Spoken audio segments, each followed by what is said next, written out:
Alright, so this is your integral theorems test review. Number 1, if the integral from negative 2 to 5 of f of x dx is 11, and the integral from negative 2 to 3 of f of x dx equals 5, what does the integral from 3 to 5 of f of x dx equal?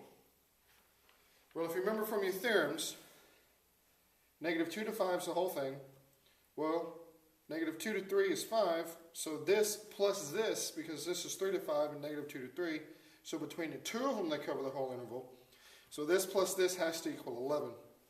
So 11 minus 5 is 6. And that is the final answer.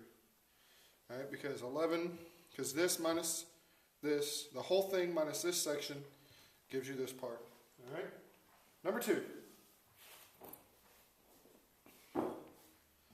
Alright, from 0 to 7 it equals 7. From 4 to 0 it equals 3. What's the value from 4 to 7? Well, if we take, because this is from 4 to 0. Xavier Arboni, please come to the front office. Xavier Arboni, please come to the front office. If we change this from 4 to 7, we have to make this negative, which makes this equal negative 3. Alright? So now we have 0 to 7 and 0 to 4. We have it like we want it. Alright? Because you want your smaller. You want your from to be smaller than your 2. So we flip them, so we have to make that equal negative 3. So the whole thing minus part of it equals the other part.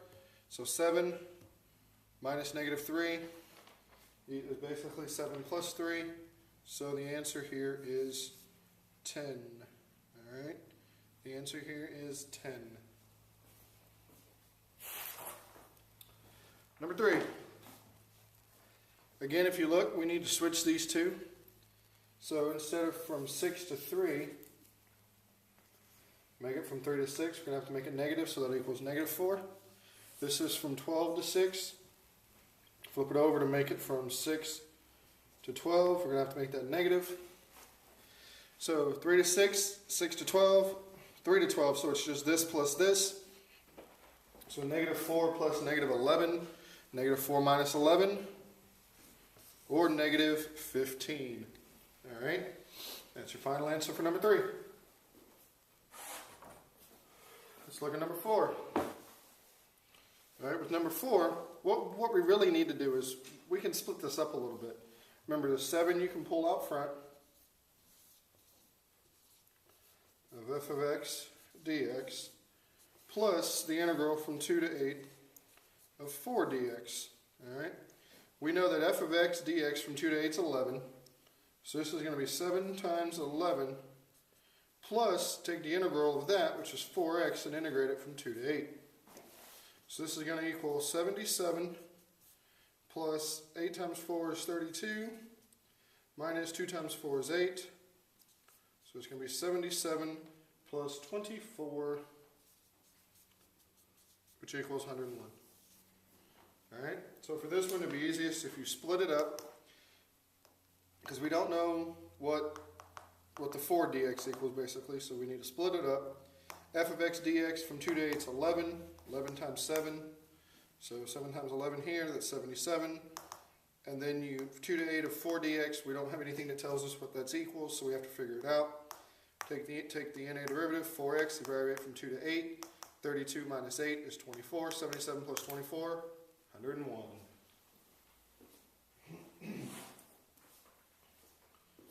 Alright, number 5. Here we have number 5.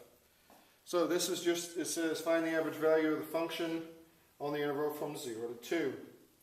So remember, you take the integral like normal and then you divide it by 2 minus 0, or we can multiply by 1 over 2 minus 0. It gives us the same result either way. Forgot my dx here.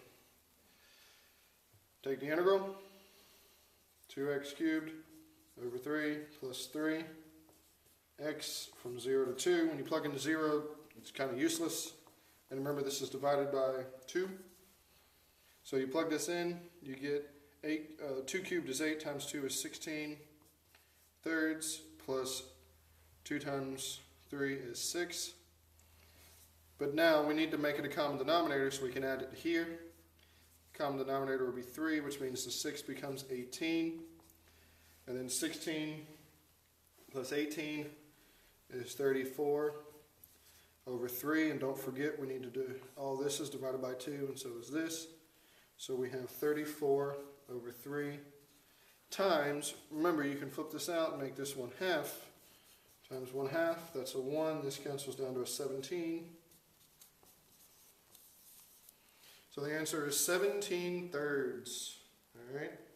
Or if you wanted to write the atrocious decimal, it would be 5.66666 repeating, or 5.67. I'd much rather have this though than this, because this is a lot more accurate than this is. Okay?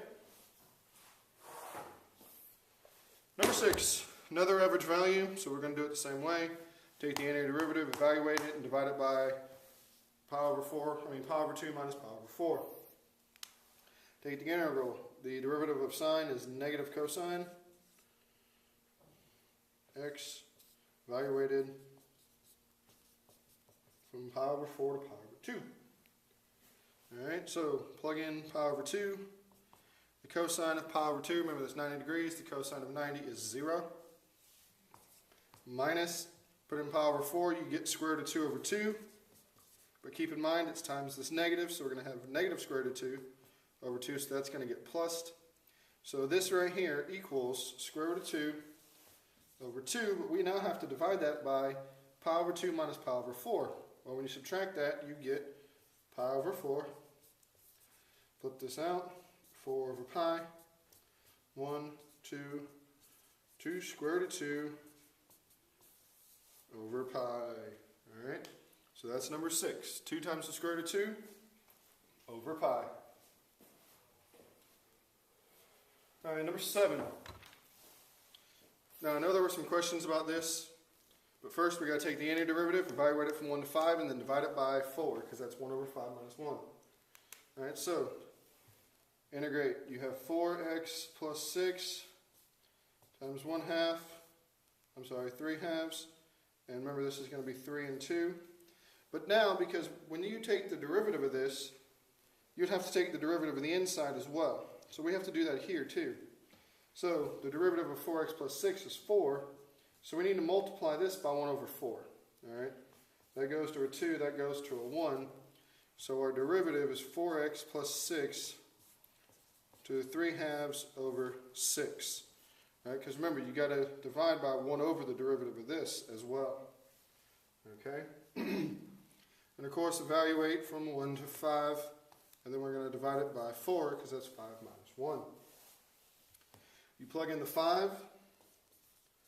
You get 26 raised to the 2/3 over 6 minus 10 raised to the 3/2 over 6. Remember, all that's going to be divided by 4. So this gives us 22.1 minus 5.3 over 6, which that right there gives us 16.8. And of course, we got to divide by 4. So our final answer, I'm going to write it up here. Our final answer, rounded to 1 decimal place, will be 4.2, because that's what 16.8 divided by 4 is. Alright, so again, we just took the antiderivative like normal. And don't forget, you have to multiply by 1 over the derivative of this. Because with chain rule, you would take the derivative of this and go times 4. So we have to divide it by 4 to get rid of that. Okay, so that simplifies down to 4x plus 6 quantity to the 3/2 divided by 6. And of course, it's average value, so we got to divide that by 4. Put in a 5, you get this. Put in a 1, you get that. Of course, divided by 4. 22.1 minus 5.3 divided by 6, all divided by 4. 16.8 divided by 4, 4.2.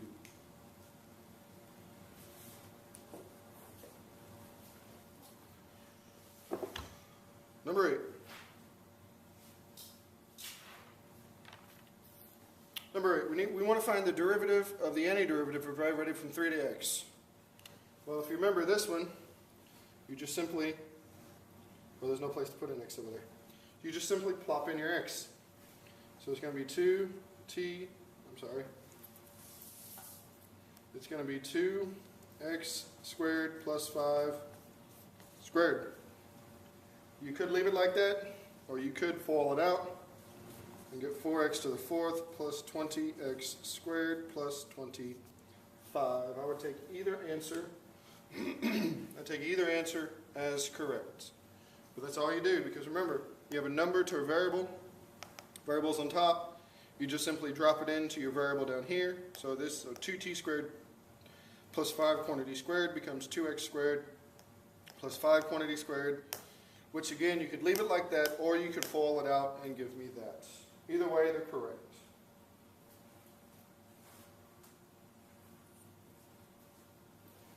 Number 9, we're almost done.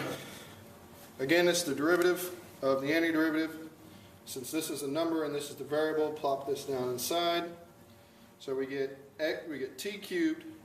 So t becomes x squared. So we get x squared cubed, which is x to the sixth, plus x squared to the 1/2. Okay, x squared to the 1/2 is just x. Don't forget we have to multiply by the derivative of that, which is 2x. All right. So rewrite it in a more common form. I would take this as a correct answer, or I would take that as a correct answer. All I did was distribute the 2x through. All right. So again, you have a 1, you have an x squared, you just drop it down inside. X to the 6th plus x, because this is the square root of x squared, basically. So the squared and the square root cancel out, leaving you x, times the derivative of the 2x. So 2x quantity x cubed plus x, x to the 6th plus x. Distribute that through, 2x to the 7th plus 2x squared. Last and final one. First thing you should notice is your limits of integration are backwards. So let's flip that. And of course, to flip it, we have to make it negative. So 5 to x to the fourth of cosine t dt. All right. Go ahead and drop it in. So bring down the negative, drop in the x to the fourth, cosine x to the fourth. Now don't forget we have to multiply this by the derivative of that, which is 4x cubed. Rewrite it in a more proper form. We're going to get negative 4x cubed times the cosine of x to the fourth. All right, and that's your final answer. I would take it in either of these two forms, though. I'd take it in this one, or I'd take it in that one. I wouldn't knock you for putting it that way, because it's the same thing. Mathematically, they're equivalent, so it wouldn't bother me either way. All right, so this has been your integral theorems test review. So make sure you understand how to do these 10 problems, and be ready to take the test when you come to class tomorrow. Good luck, and see you tomorrow.